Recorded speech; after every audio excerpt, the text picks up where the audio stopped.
Hey guys, welcome to the Creative Arena. So in this tutorial, I'm going to show you how to create this cool design whereby we'll have the header text behind an image like this. We didn't do this using any graphic editing tools. We just did it using basic Elementor feature. No additional plugin or code was used to achieve this. So I'm going to show you how to create this, and it's responsive on all devices. As you can see, this is how it looks on tablet and then on mobile as well. It looks great on mobile. So I'm going to show you how to achieve this step by step. And if you stick to the end of this video, I'm also going to show you an added trick whereby we're able to create something like this without text in between this image and this image as well.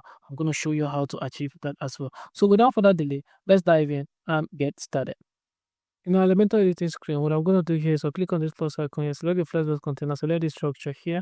For the minimum height, I'll set the unit to VH and give it a value of 100. Justify content to the center and align item to the center. Then I head over to the style option. For the background type, I'm going to set it to gradient. Now for the first color, I'll set it to this purple. And then the second color, I'm also going to set it to purple.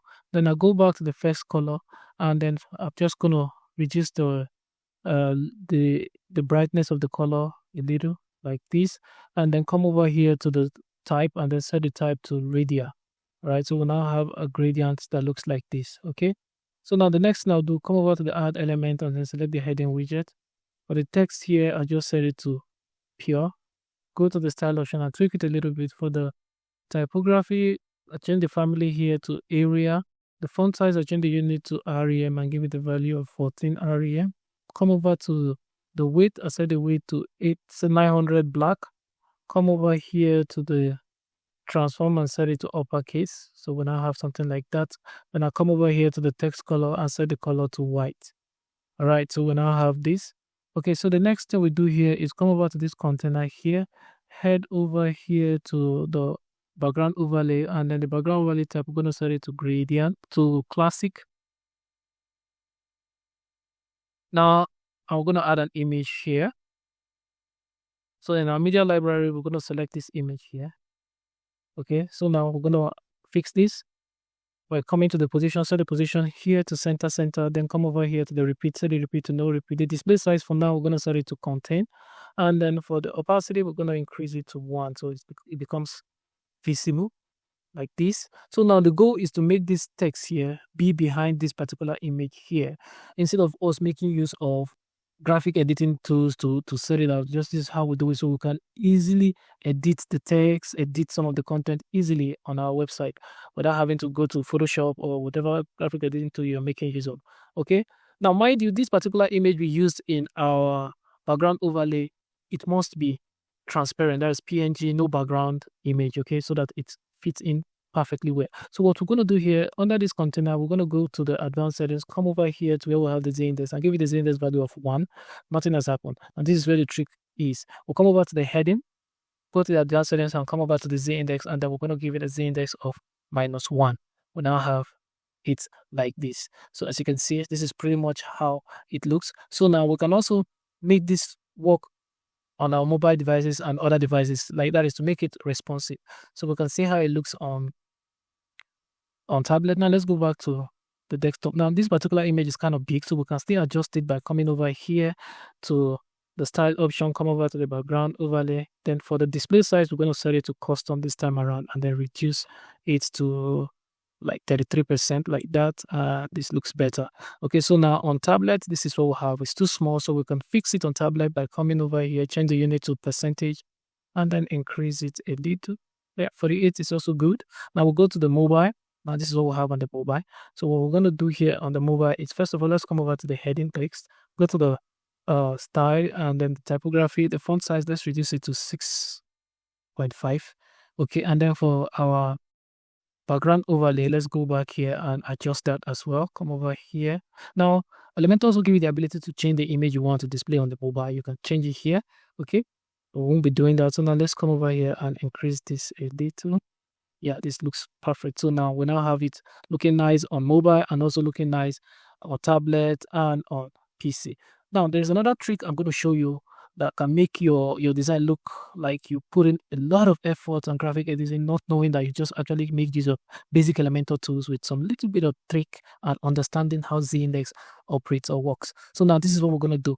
Now the next thing we're going to do here, we're going to come over here to add Elementor, we're going to add an image here. Okay, so this is the image. Now we're going to go to our media library. I'm going to select this image here.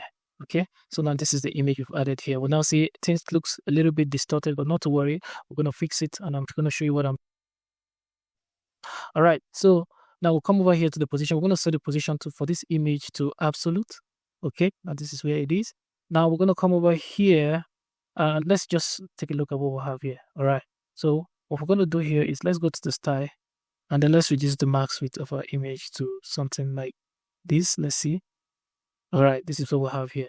Okay, so now we're going to go back to the advanced settings. I just want to show you something that you would do. I'm just trying to adjust it to make it fit in perfectly.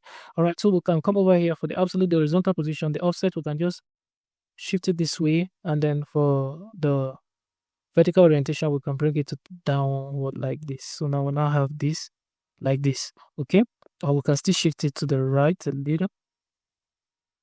All right, so we now have this. Let's still adjust it a little. Okay, all right, so let's leave it like this. Now this is what we have here. So what I want to show you is I want to make it is a situation whereby this particular image will be at the back, the text will be before this image but behind this particular image. So it's like the text is in between the both images. So we can actually do that without the need of any editing tools right here on our Elementor page builder. So in order for us to do this, all we just need to do is to come over here to this particular image here, and then go to the advanced settings, come down to the z-index, and also give it a z-index of -1 as well. Now, guess what? Nothing really happened. It's still where it is. And you can see that the text is still behind this particular image and also this image. So how this works now is it depends on the placement on your widget tab. So now, in order for this to work now, what you do is just drag this particular image behind the heading text. And you're going to see it has changed. And you can see this is it. So we now have this image here, this one here, the text here, and then the text behind this particular image, but before this particular image here. So it looks like we did some 3D effect and all that. So you can really make use of this negative Z index and placement on your website, however you want to create stylized and wonderful designs. Okay, so we just come over here. Let's come over here and then click on the publish and preview our design. So this is what we'll have here. Okay, so we can just come over here and let's just remove this particular text. I just use it to show you an example as to how you can go about the placement and all that. So let's place this, publish this. This is what we'll have here. So that's pretty much about this tutorial. We've been able to achieve this wonderful effect without the use of any line of CSS code, just Elementor basic feature to achieve this. So if you like what you see, please remember to give this video a thumbs up, and also feel free to drop a comment wherever you're confused or have questions to ask, and I'll do well to attend to as much as I can. For now, bye bye.